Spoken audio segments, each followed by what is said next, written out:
Hello students, my friends and colleagues. As you can see here, this is Unit 4 Physical Education and Sport for Children with Special Needs of Class 11 CBSE Board. And the first point, as we can see here, 4.1 Concept of Disability and Disorder. Before explaining disability and disorder, I would like to mention some points here, like as we can say that actually कुछ efforts ऐसे किए गए कि disability को remove किया जाए, तो जिसको इसमें दिव्यांग से जो है इसको किया गया। पहले हम लोग विकलांग भी बोल देते थे और अपाहिज भी बहुत सारी चीजें हम टर्म यूज करते थे, लेकिन वो लगा कि सही नहीं है। तो as we know that all the citizens of India have the fundamental rights of right to equality. Every child has the right to get equal opportunities for education.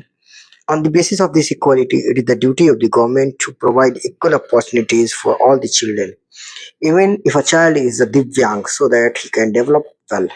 तो इसमें क्या हुआ, जो दिव्यांग जो टर्म है, डिसेबिलिटी ऑफ अ दिव्यांग child distinguishes him from the other normal children. The word दिव्यांग means children with special needs. तो यहाँ पे हम देखेंगे concept of disability and disorder क्या होता है. तो मैं अक्सर बच्चों से कहता हूँ, स्टूडेंट से कहता हूँ कि ये टर्म में ही जो है हिडन है. तो पहले पॉइंट में सिर्फ हम डिसेबिलिटी और डिसऑर्डर के डिफरेंस के बारे में जानेंगे. बहुत लोग कंफ्यूज होते हैं. डिसेबिलिटी मतलब कि if a person is not able to do his or her work normally, it means that particular person having some sort of disability. And disorder means when the person's work is not in order. अब कब not in order होगा, जब उसको कुछ mental problem होगी. तो इसमें क्या होता है कि इसमें जो भी कोई भी इंसान होता है वो एबनॉर्मल है. डिसेबिलिटी में एबनॉर्मल नहीं होगा. फिजिकल डिसेबिलिटी होगी, इंटेलेक्चुअल डिसेबिलिटी होगी, तो उसमें एबनॉर्मल नहीं होगा वो. हाँ, वो फिजिकली जो है हो सकता है. जैसे हम कह सकते हैं कि पोलियो काफी मतलब इरेडिकेट, लेकिन जो पहले हैं पोलियो से ग्रसित हैं, मस्कुलर डिस्ट्रॉफी है, कंजेनिटल एनोमलीज है, एंड लेप्रोजी क्योर्ड पर्सन है. तो इस तरीके का हम जो है इसमें देख सकते हैं कि डिसेबिलिटी. तो वही वाली बात हुई. तो और लेकिन डिसऑर्डर में क्या होता है, डिसऑर्डर में प्रॉब्लम है बिहेवियर में, रिलेटेड टू ब्रेन कुछ है इस तरीके का. तो यहाँ पे हम बहुत क्लियर कट देख सकते हैं कि disability means lack of ability to do something.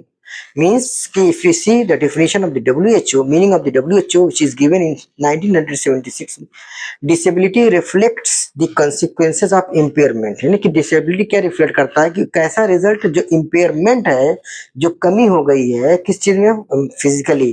तो disability reflects the consequences of impairment in terms of functional performance of activity by the individual. जो उसके फंक्शनल, जो उसकी जिसको काम करता है, जो उसकी परफॉर्मेंस होती है, कोई भी क्रियाकलाप करता है, कोई भी एक्टिविटी करता है, कोई भी इंडिविजुअल, तो उसको जो है वो डिसेबिलिटी ये मतलब शो होती है कि हाँ कुछ डिसेबिलिटी है. तो अगर ये डिसेबिलिटी एंड डिसऑर्डर में कुछ डिफरेंस लिखने को आता है या इसका कुछ मीनिंग एंड डेफिनेशन आती है, तो अल्टीमेटली जो है इसको हम बच्चे जो इस तरीके से डिफाइन कर सकते हैं. And disorder is the abnormal behaviour, ideas, feelings and relations. तो इसमें क्या होता है कि जो डिसऑर्डर का है, it is related to mental health. Exactly, it is related to mental health. The abnormal behavior, ideas, feelings, assumptions and relations are called disorder. This is a type of disease that affects the functioning of the person by interrupting his work. उसके work में ही interrupt हो जाता है. Disorder is related to mental health. According to okay काम वर्ग ने कहा, disorder is a permanent method of internal experience and behavior that clearly differs from the expectations of the culture of the person who reveals these systems. According to Darland Dictionary, disturbances of work or abnormality is called as disorder. इस तरीके से हम देखेंगे कि disorder is such a disease because of which the person starts behaving abnormally, and that is clearly seen in his thoughts, emotions and perception. अब इसके बाद हम लोग सेकंड जो 4.2 होगा, हम उसमें types of disability, causes and nature, intellectual disability and physical disability, इसके बारे में हम पढ़ेंगे. उसके बाद जो 4.3 है वो है डिसेबिलिटी एटिकेट, उसके बारे में पढ़ेंगे हम लोग. उसके बाद हम देखते हैं.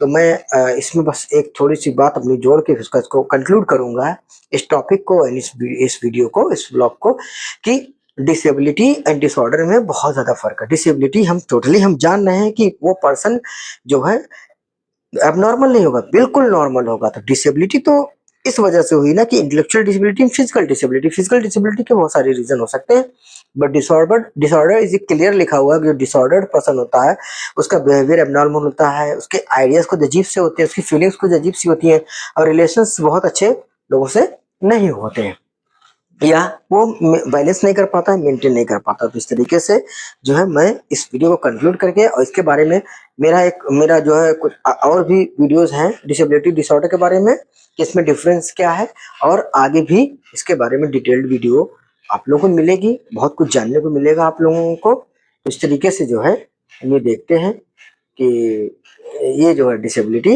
एंड डिसऑर्डर का ये डिफरेंस हुआ। Thank you very much.